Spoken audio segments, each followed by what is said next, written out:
নমস্কার, সবাইকে স্বাগত জানাইতেছি আজকের ভিডিওতে। আপনারা জানেন বাংলাদেশে কিছুদিন আগে একটা ঘটনা হয়েছে যে দীপু দাসকে জ্বালিয়ে হত্যা করা হয়েছে, ঠিক আছে।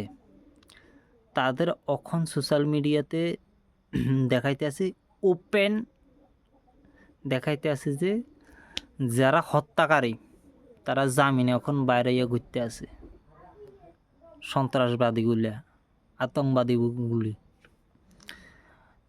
আসলে কি বাংলাদেশে আইন আছে নাকি নাই হিন্দুরার লাইগা, এটাই বুঝতে পারতেছি না। না শুধুমাত্র হিন্দুরার লাই নাই আর বাকিরার লাই আইন আছে। আজকে যদি ওই জায়গাত একজন হিন্দু ছেলেরে যদি না জ্বালাই, একটা যদি বিধর্মী ছেলেরে যদি জ্বালাইতো, আজকে এটা পুরা দুনিয়াতে উথাম তাম হয়ে যাইতো গা।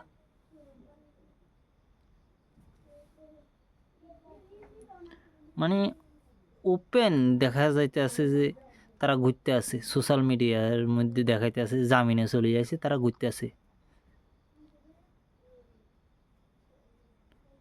এবং তারা তার যে একটা তার ওয়াইফ এবং একটা মেয়ে সন্তান আছে, তারা লাইফে কীভাবে চলব?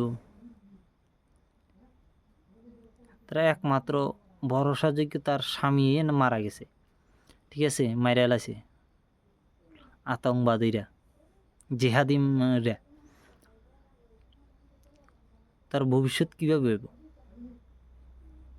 চলব কীভাবে?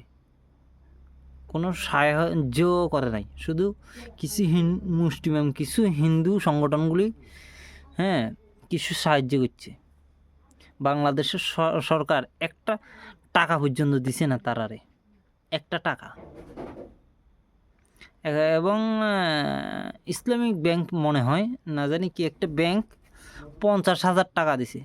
50,000 টাকা দিয়ে কি মানুষের ঠিকমতো মানুষের এক মাসের খাওয়ানো তো হয় না। ভালো মানুষের এক সপ্তাহ খাওয়ানো হয় না, ভালো মানুষের 50,000 টাকা কিছু না।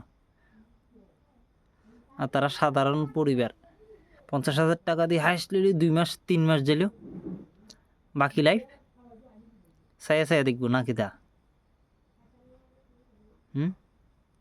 আসলে আইন শুধু বাংলাদেশে মনে হয় যে কোনোখানে শুধু হিন্দুরাল্লাই নেই, আর অন্য বিধর্মীরাল্লাই, জিহাদি মানসিকতা, আতঙ্কবাদীরাল্লাই ফুল আইন আছে পুরো বিশ্বতে, ঠিক আছে।